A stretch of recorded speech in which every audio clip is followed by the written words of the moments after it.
Hello, everybody. This is your friend Kent C. Dodds, and I am joined by my friend Shirley Wu. Say hi, Shirley. Hi, everyone. Shirley is just a fabulous person. I know that. And if you don't know her yet, then by the end of this podcast, you will know that also. And so, Shirley, I'm going to give you a chance really quick to just introduce yourself. And so we get to know you a little bit. And then we can talk about whatever it is that we're going to talk about today. Thank you so much, Kent. I actually really love your intro. I love that you say like, "Hi, I'm your friend Kent." I love that intro very much. So, hi, I'm Shirley. Um, I am an independent creator of data visualizations. That's the formal title I've given myself because I'm a freelancer and I can call myself whatever I want. And basically, all that means is that I work with a bunch of different clients across mostly the tech, media, and journalism industries. And I work with them and with their data to design visualizations that help either explore the data for the questions that they might have or to communicate something, insights or patterns that they've learned with the data. So that's my day job. Cool. So you have the freedom of being a freelancer. Yes. So how long have you been doing that? I've been doing this since the summer of 2016. So I'm coming on 3 years. I've learned a lot from the last 3 years. Yeah. Yeah, I bet. I bet. What's your least favorite part of being a freelancer? Then we can get into the good stuff, but Yeah, we'll yeah, get the bad yeah. stuff out of the way. Oh my God, yes. My least favorite part is that I'm always thinking about money. I feel like such a horrible Mm, person and that like every single day, I think about money at least once a day. Where will my next client coming from and this paycheck will come from? And I especially hate it when because I make myself an annual goal of how much to make. mm, Um, that sometimes I think of clients as just a number. And I mm, hate that because I like to choose clients that I really enjoy working with, like that are people that I really enjoy working with. And when I'm talking to a potential client and all I can think of them is the potential budget number, I really hate when I do that. Yeah, mm. that's the thing I hate the most. Yeah, that's interesting. Like, so you're talking with this person and you're like, oh man, I'm spending so much time with this person, but they are X number of dollars, and I could be spending my time with this person who is X much more number of dollars or something. It's not as much a comparison because if I'm talking to them, it means that I'm already very much interested in their project. And Mm, so I want it to happen. So it's more like, how big will this project be? And will I need to get another project while I'm working? Like, can I just spend all of my time on this for a few months, or do I need to supplement it with another client? That has to be smaller in scope so that I can juggle both. That sort of scheduling and logistics is the thing that I dislike the most because it just feels so cold, and I mm. really don't like it. Yeah, but it's an unfortunate necessity that like no matter how much I enjoy working with them, I have to think about the reality of like making that quota I've set for myself. Yeah, that makes a lot of sense. And you know, at the end of the day, we live in a capitalist society, for better or worse, Yeah, and you've got to take care of yourself. yeah. But yeah, I can understand how that could be frustrating. And I live in San Francisco or South San Francisco, um, Where which money is is tight for everybody. yeah, Well, except for those yeah, people that are about to IPO. yeah, exactly. Yeah, yeah. Yeah, very true. So I'm actually curious about freelancing and having clients and things like that. That's something I've never really done. Mhm. So I'm just one thing that I've always been curious about is when you get a new client, do you have to like get yourself all set up with their equipment or with their like on their network and now you're working in their projects, their repos, and you have to set up their monolithic project on your laptop. Like, how does that work? Are you typically working kind of on your own thing, and then you give them the code when you're done? Is that how does that work? Yeah, so thankfully, it really depends on the client. But for most clients, the project that they come to me for is either an external marketing. So it's either like, journalism, which is like a one-off article. And so, like, I get to mostly develop in my own repo. And then maybe, like, towards the end, I might hand over that code so that they can, like, deploy it. Mm, Or it might be like for a company's external marketing, which also means that I don't need to work within their particular code base. I don't think I've yet had a client come to me to work on something that's integrated into their product.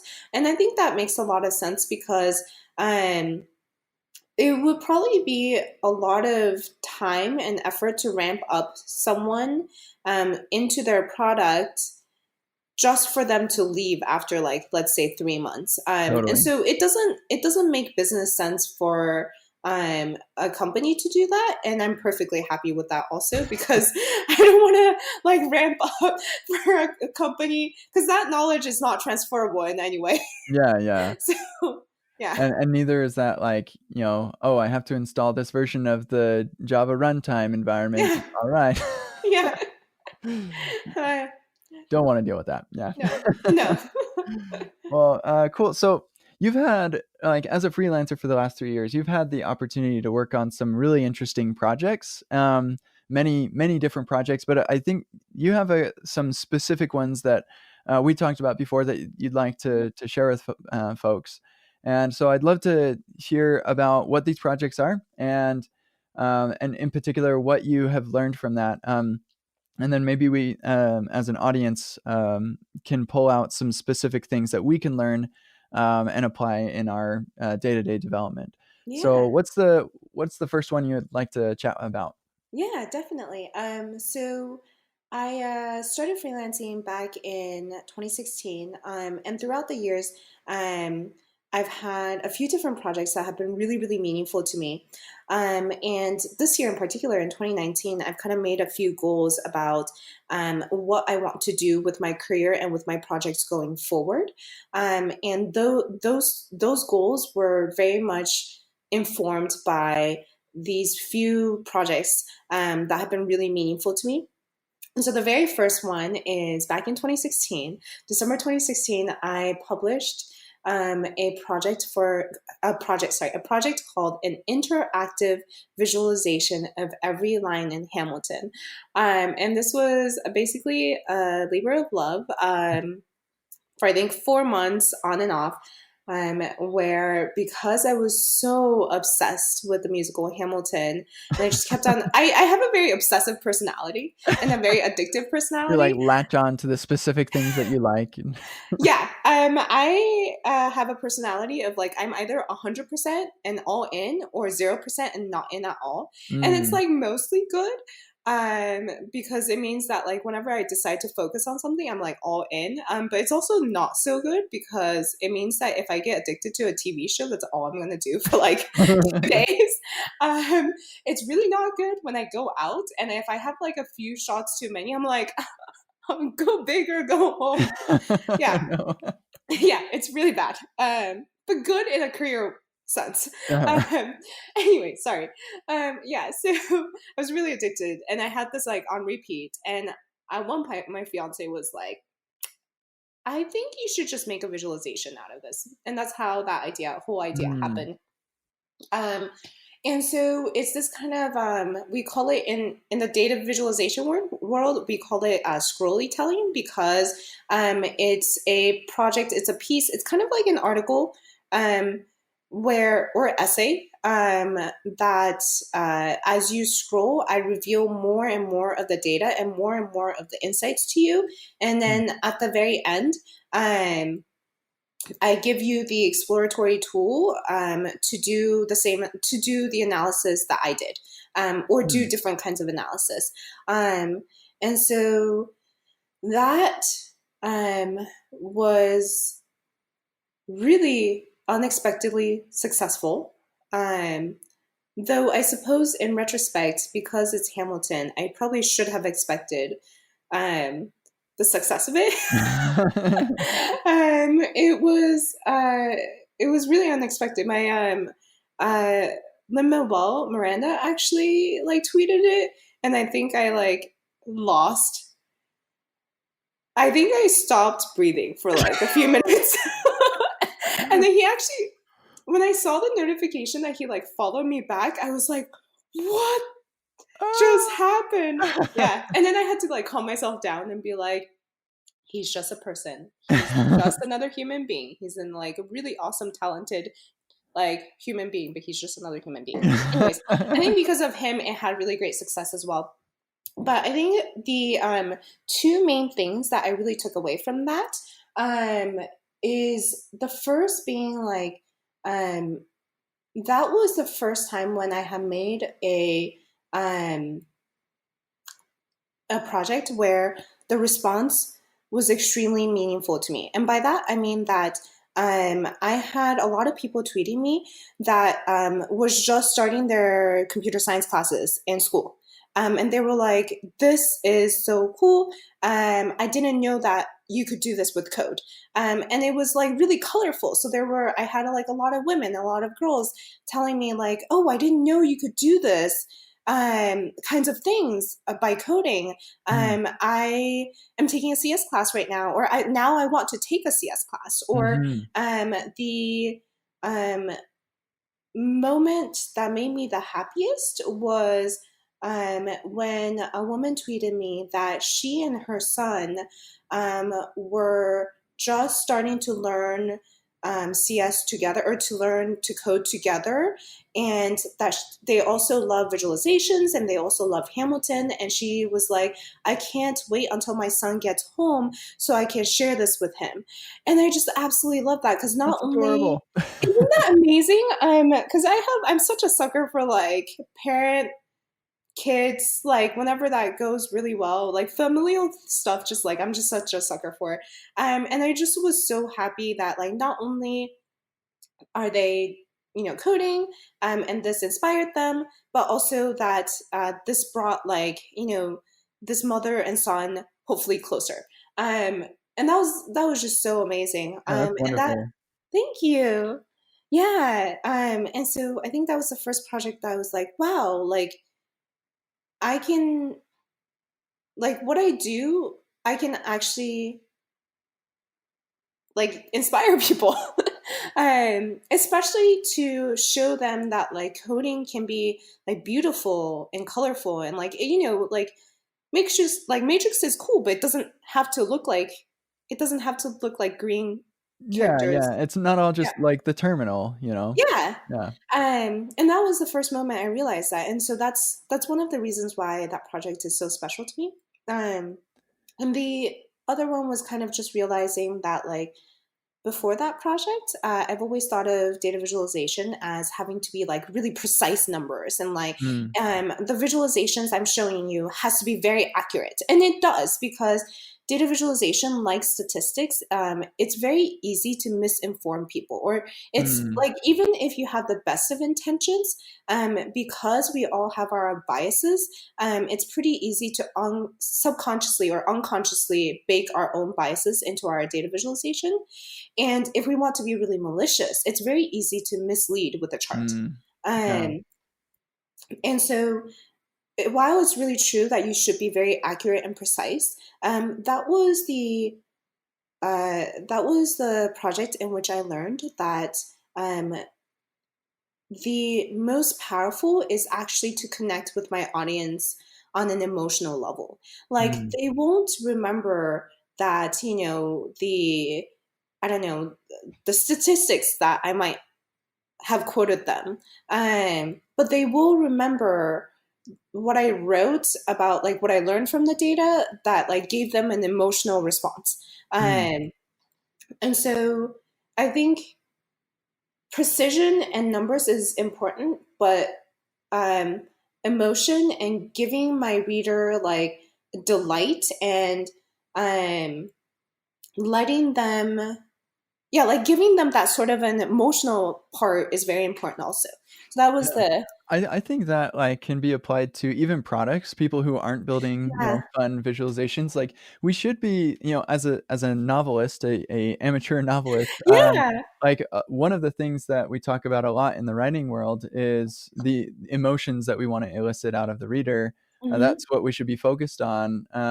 And I think the same applies to your product, whether you're building like, a bank dashboard or a social Hmm. media platform or whatever it is, to be mindful of the emotions that you're eliciting out of the viewer. And maybe if you are a bank dashboard, some of those emotions might be negative, but like finding a way to present it in a way that it just makes people's lives better, Yeah. is something that we could all probably be more mindful of. Yeah, definitely. And I would love to talk about your novel offline. Yeah. Yeah. Yeah. Yeah, definitely. So, I also, mhm. oh, go ahead. I was just gonna say, I also really love those designs that we're seeing more and more of that are like just a little bit quirky and like, I mean, it has to be on brand, but like, those ones where like, I can't remember who it was, but like, was it a Yeti that like, or a Yeah. bear that like, as you type your password, it just like looks at the password or something? Like, those little touches in design are so great, I feel like. Yeah, it gives you a little bit of, I don't know, yeah, delight, like you said. So, what's this next project about? Yeah, so the next project is a lot less fun and a lot more serious. So the next one is one that I did with The Guardian back in the fall of 2017. And so that one is with the Guardian US team, and it's called Bust Out, and it's called How America Moves Its Homeless. And that article is all about the homeless relocation programs that certain American cities have. Um, and it was an incredible project of like, it's the Guardian, so it was so much journalistic integrity. They spent about a year and a half collecting data from about 16 cities, and they, I think, were able to collect about 20,000 data points of homeless people who were given a bus ticket, like a city had purchased a bus ticket for them to be bussed out of that city. And there was this whole kind of like long form um investigative journalism into kind of like why cities might do that, um if that's effective at all. How do these individuals, these homeless people that did get a bus ticket, how did they feel, how did they fare? And this was an extremely meaningful project to me because it's a very important topic. And uh, I've always, before this topic, before this fall of 2017, I've always kind of shied away from like very serious topics, because serious topics are very controversial. And if I don't do it right, I will get backlash, and rightfully so, because I didn't do it right. And so I want to treat serious, like meaningful topics with a level of respect, with a level of care that I wouldn't be able to do individually, because my area of expertise is in data visualization. It's not in, homeless busing across countries, or it's not in like whatever other um, topics that I could choose from. And this was the first time that I got to work with a team of like super talented journalists that, have done all of their research and have talked to experts. And I got to kind of yeah, kind of lend what I could to the project. And it was also very well received. I know that there was some talks that, like, I think this triggers some policy talks. Hmm. And so this one was super meaningful to me because um, it kind of taught me again like what I could do, if I worked with the if I worked, I don't want to say the right people, but like if I could just team up with people who are working on these super important topics, the kind of things that I could help with. And these are kind of the topics that I've always like, there's always been topics that I've been wanting to do that are really important to me that I've never had the courage to do because would be scared that I would mess it up, I would not do it justice. And this is the project that really gave me the courage to kind of like go forth um, and and try my hand, especially now that I have a little bit more experience and more of a portfolio.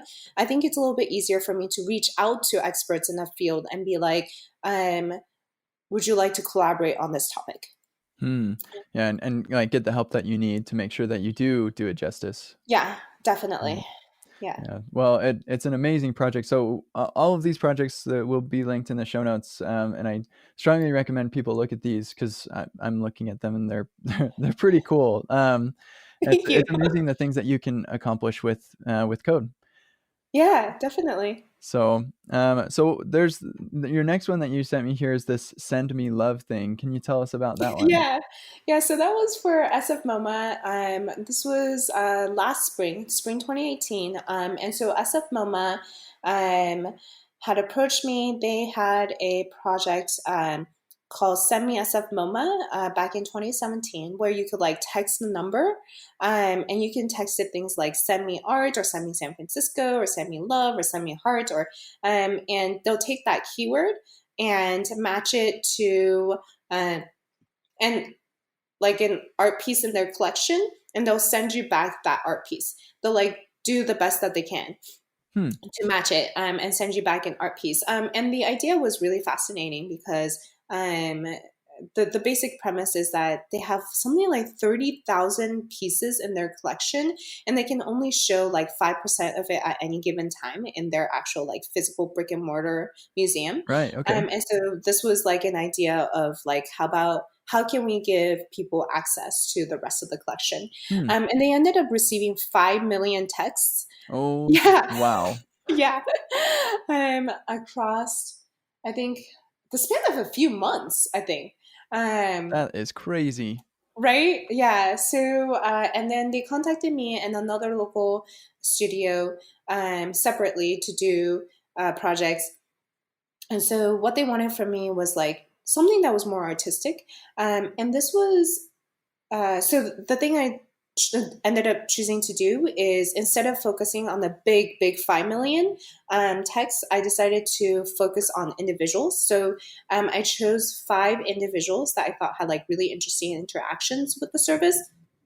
And then I just looked at a week of their interactions, and um, this is complete. I don't know why. I think it's because I was in Japan at the time and there was a lot of flowers and cherry blossoms, and I just made them. I ended up representing each day of their interactions as flowers and trees. Hmm.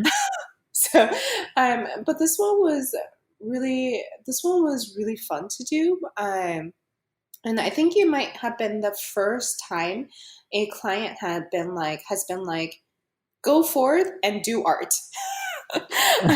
They like literally had, because all of my clients have, like when I work with clients, it's for visualizations, and they must tell like a story correctly, or like they like it has like there's a lot of back and forth between my clients and I to make sure that the visualizations we're building fits their specific needs. Um, and I've definitely also had clients that are like, this is the data set, or this is the API, do whatever you want with the data, but like tell a story with it.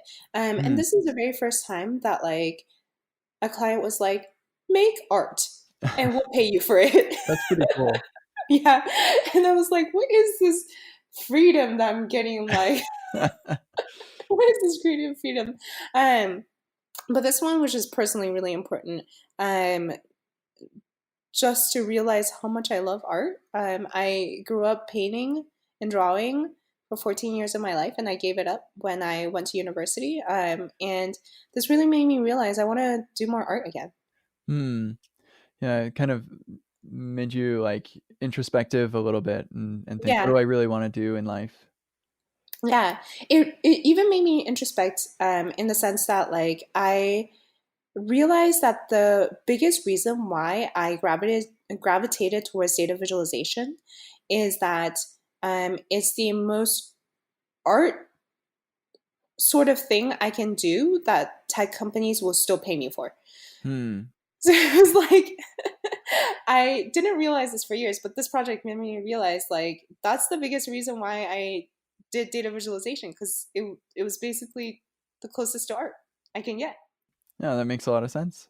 And you do create really cool things. This one's very interesting. It's very cool. Yeah. Um, It's like so out there.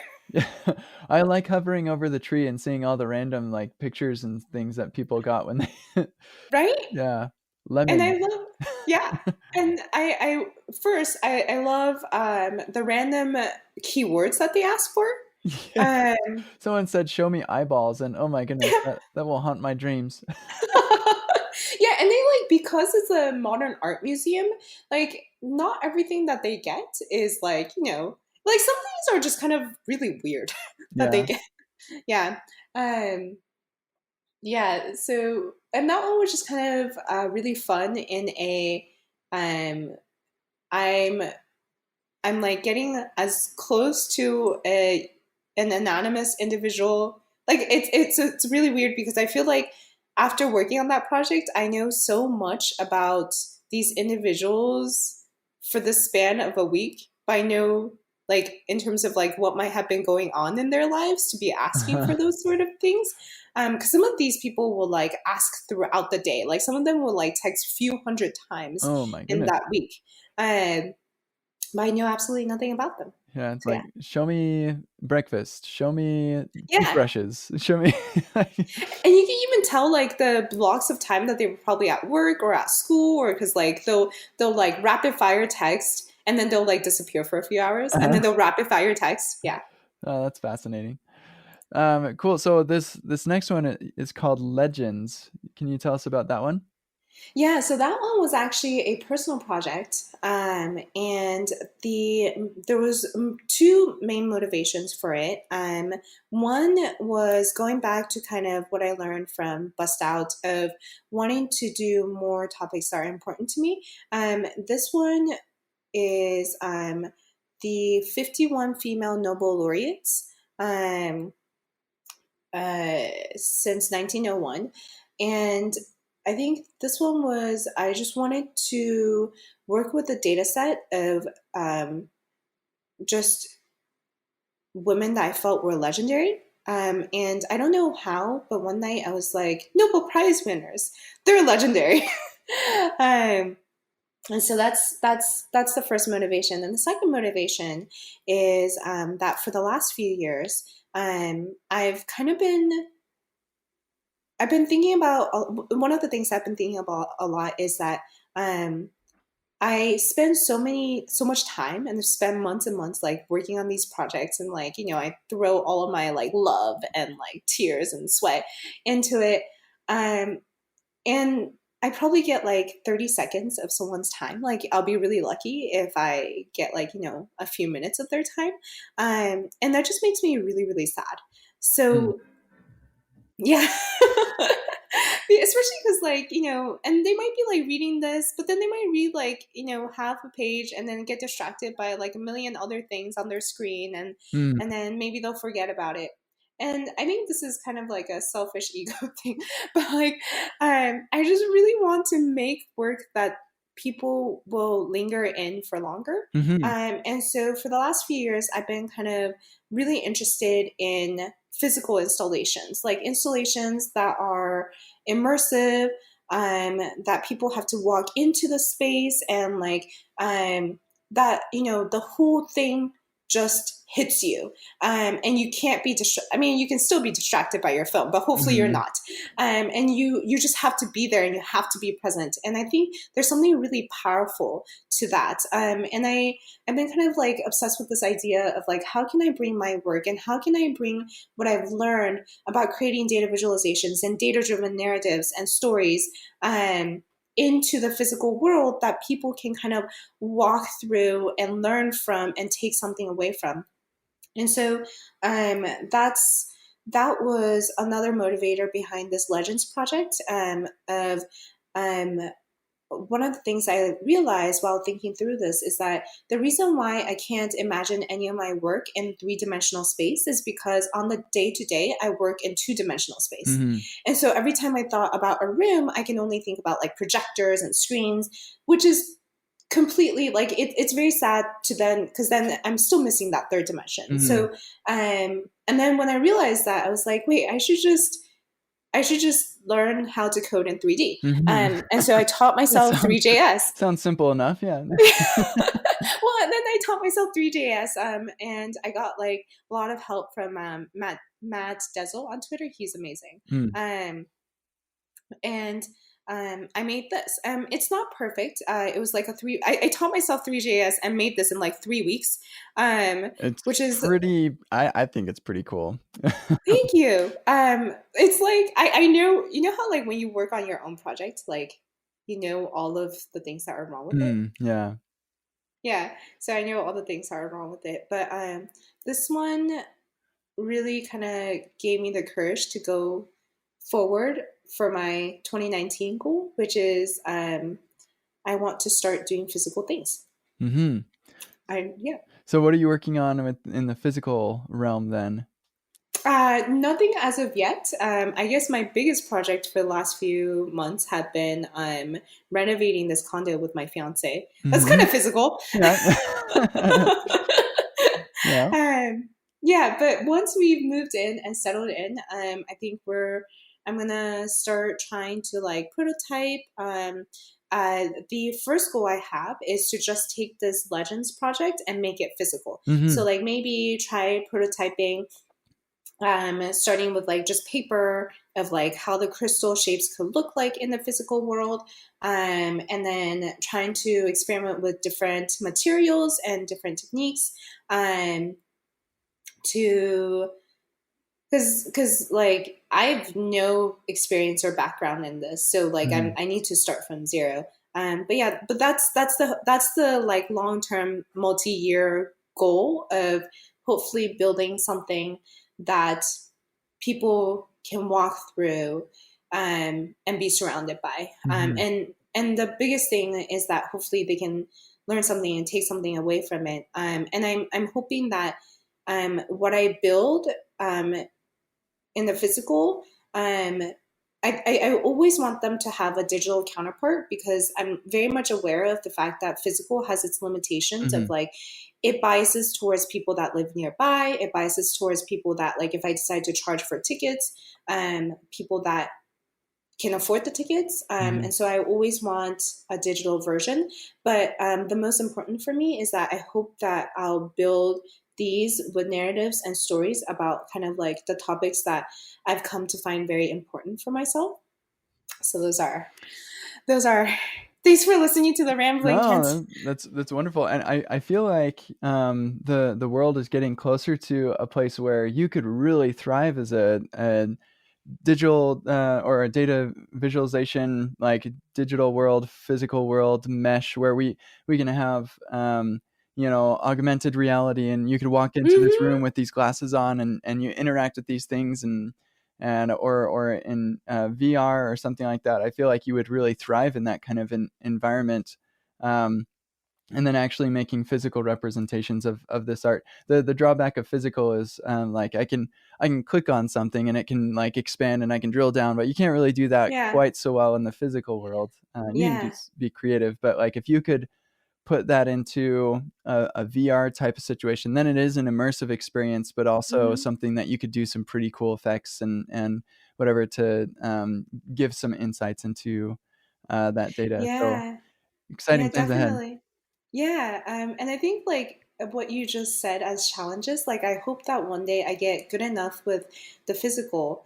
And I keep saying the physical because like it's like a big question mark for me still. Like I'm Mm. not quite sure how I'm gonna achieve it. But like I hope that one day I get good enough with that I can be like, oh, like, we can't click on something and expand, but like maybe we can do something that's like similar in the physical world. Like Mhm. maybe like how can we how can we use this challenge and go get around it to make it into our advantage? Mhm. I think that would be really cool. Yeah, yeah, that's very interesting. I look forward to um, perusing the museums where your physical manifestations are displayed. I don't know. I hope so. That's my big dream. Although, side tangent. I've been having a little bit of thought of like, where do I actually want my work to be? Like for the longest time, I thought I wanted to be in a museum because I feel like Mm, as an artist, like that's like the big goal, right? But then I'm like, museums are actually very like it's actually very excluding also. yeah. Like you have to like SF MoMA costs $25 per entry. That's a lot of money. Hmm.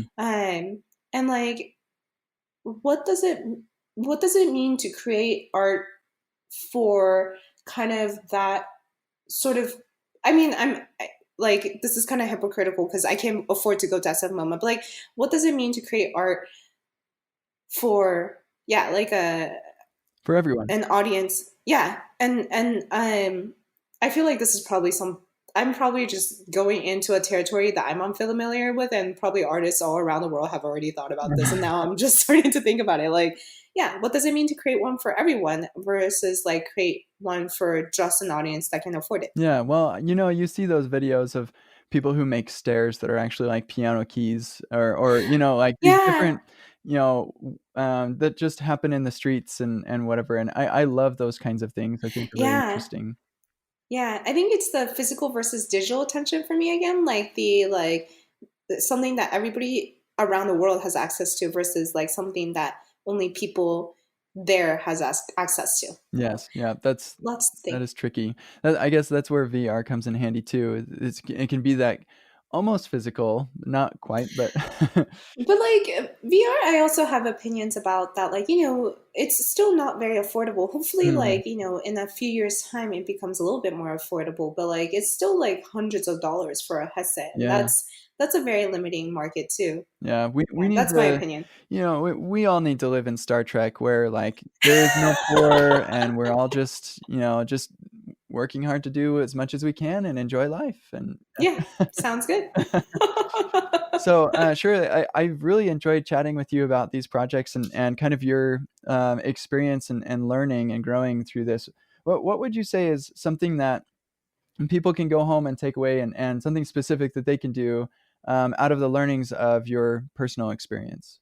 Yeah, I think one of the biggest things is I mean, I don't want to be like this is what you should do, but I think one of the things that have really benefited me the most is like I actually had a elementary school teacher that said that she every day at the end of the day she reflects on her day, what she did well and what she didn't do well, what she learned, what she wants to do, she wants to learn going forward or wants to do going forward. And I've applied that since every day in my life.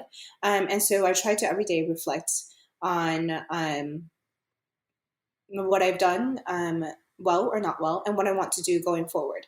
And like I think and I think I have to do this a lot just because I'm a freelancer, and I have to think a lot about my future and where money is coming from. But even if you're not a freelancer, I think it's very beneficial to just kind of take a moment to reflect and um, think about where you might want to head towards next.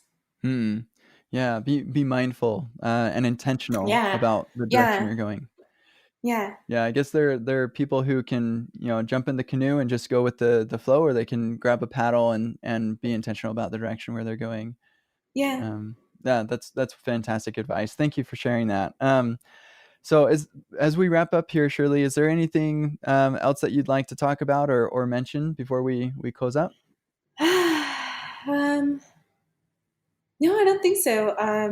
I I'm really grateful that I got to talk to you about all of this, Kent. Thank you so much for letting me. Just this is probably the most self-absorbed interview slash podcast I've ever done, No, where I just talked about myself. I hope that that you don't really feel that way, and I hope that people who listen to this can pull apart the pieces where or the insights that you presented to us, because I really do feel like these projects have taught you something valuable, and we can Mhm. pull out some specific insights to apply into our own lives, and that's what this podcast is all about: is to hear about people's personal life experience, and then pick away at the pieces that can be self applied. So Yeah, I I hope appreciate that. so. So Thank you for Shirley, if making it people so want fun. to Yeah. keep up with you, how do they connect with you? Yeah, so I'm on Twitter at SXYWU. GitHub. Actually, I'm on everything at that handle. Mhm. GitHub, uh, Twitch that I will hopefully restart soon, YouTube channel with all of my archived live codes. I just recently started an Instagram because I hear that when you do art, Instagram is where it's at. Um, so there's that. And my website is the same, sxywu.com. Fantastic. All right. So we'll get links to those too, for people. But Shirley, it's been a wonderful chat with you. Thank you so much for chatting with me. And Definitely. Thank you so much for having me. It's been super fun. no, good, good.